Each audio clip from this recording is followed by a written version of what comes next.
नमस्कार दोस्तों। जब दुनिया फर्स्ट वर्ल्ड वॉर के दिन देख रही थी, तब एक आदमी ने एक ऐसा सपना देखा कि जिसे दुनिया का सबसे ठंडा और ख़तरनाक वो जगह पास करनी थी जिसने आज तक किसी ने नहीं किया। हम बात कर रहे हैं सर अर्नेस्ट शैकल्टन की। एक ऐसा व्यक्ति, एक ऐसा एक्सप्लोरर जिसने अपने इतिहास में एक ऐसा रच दिया कि जैसा करने के लिए लोगों ने हजारों नहीं लाखों साल लगा दिए होंगे। उसने क्या किया, उसने एक सपना देखा उसे अंटार्कटिका को पार करने का। सन 1914 में वो अपने 27 लोगों की एक टीम के साथ निकल पड़ता है, एक एंड्योरेंस नाम के जहाज के साथ में। अब जो पूरा का पूरा सफ़र होता है वो लगभग 2900 किलोमीटर का होता है। लेकिन क्या होता है कि जब इंग्लैंड से जहाज़ रवाना होता है तो कुछ दिनों के बाद उसका जो जहाज़ है वो बीच में आइस में फंस जाता है। लेकिन शैकल्टन कहते हैं कि हम यहाँ जीतने के लिए आए हैं, हारने के लिए बिल्कुल नहीं आए हैं। तो इसी उम्मीद के साथ जो उनकी टीम है और जो शैकल्टन है, वो लोग जहाज़ को छोड़कर पैदल यात्रा करने का तय करते हैं।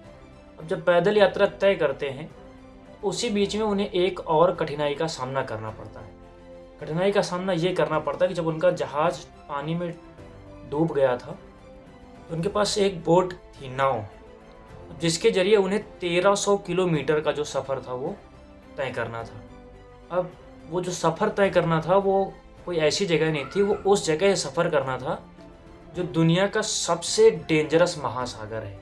हम बात कर रहे हैं द ड्रेक्स पैसेज की, यानी एक ऐसी जगह जहाँ की लहरें कम से कम 25 फुट ऊपर ऐसे उठती हैं और उनके पास क्या है, वो हाथ वाली नाव है जिसे वो चलाकर जाएंगे।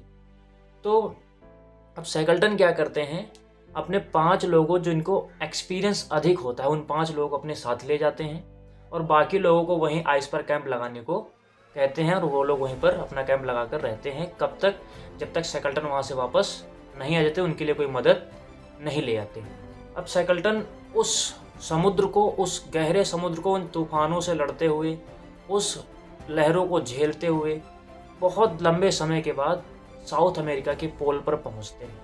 अब वो जहाँ पर पहुँचते हैं तो वो जिस छोर पे पहुँचते हैं उस छोर पर कोई भी निवास नहीं कर रहा होता है। अब तो उन्हें क्या करना पड़ता है, उन्हें एक छोर से दूसरे छोर की ओर जाना पड़ता है। फिर धीरे धीरे क्या होता है, उन्हें वो लोग पहचानते हैं और उनकी मदद के लिए एक योरेल नाम का उनको जहाज़ दिया जाता है जो आता है। और लगभग 1 से 1.5 महीने बाद शैकल्टन अपने उन्हीं पुराने मित्रों के साथ वापस आ जाते हैं। ये कहानी भी यहीं पूर्ण नहीं होती है। इस कहानी का उद्देश्य ये था कि शैकल्टन का जो सफ़र था वो मात्र 120 दिनों का था। अब लेकिन ऐसा हुआ नहीं था। हुआ ये था कि सफ़र जो 120 दिनों का था वो सफ़र चला था 497 दिन, क्योंकि उस सफ़र में उन्होंने उतनी कठिनाइयाँ देखी थी जितनी आम आदमी देख ही नहीं सकता, या उनको देखकर वो अपने जो आशाएं हैं उनको छोड़ देगा। इस कहानी से हमें सीख ये मिलती है कि जीवन में कठिनाइयाँ कितनी भी क्यों ना आ जाएं, लेकिन हमें कभी भी हार नहीं माननी चाहिए। हमेशा आगे बढ़ने का सपना देखना चाहिए और अपनी सफलता की ओर बढ़ना चाहिए, जैसे शैकल्टन ने किया, जो उस समुद्र में भी नहीं डरे। हमें तो भूमि पर ही चलना है, तो हम क्यों पीछे हटें। जय हिंद, जय श्री राम।